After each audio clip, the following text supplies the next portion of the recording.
In this video, I'll show you how to block a contact on WhatsApp. It's a very simple method, and it works on iPhone, Android, Samsung, and any other device. If you find this helpful, please drop a like and subscribe. Let's get into it.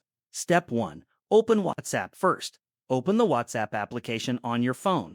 Step 2. Find the contact you want to block. Go to your Chats tab and locate the conversation with the contact you want to block. Tap on the chat to open it. Step 3. Access the contact info.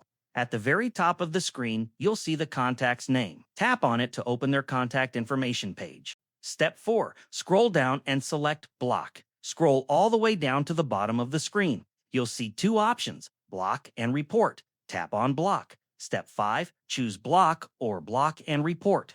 A confirmation menu will appear, explaining that this person won't be able to message or call you. They won't know you've blocked or reported them. If you choose Block and Report, the last 5 messages in this chat will be sent to WhatsApp for review. Select either Block to simply block the contact, Block and Report to block the contact and help WhatsApp improve spam detection.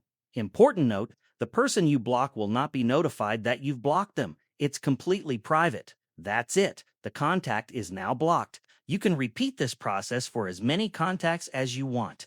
If you ever change your mind, you can unblock them later by going to Settings greater than Privacy, greater than Blocked Contacts, and removing them from the list. If this tutorial helped you, please drop a like and subscribe to the channel. Be sure to check out all our other tutorials as well. You might discover something you didn't know about. Thanks for watching.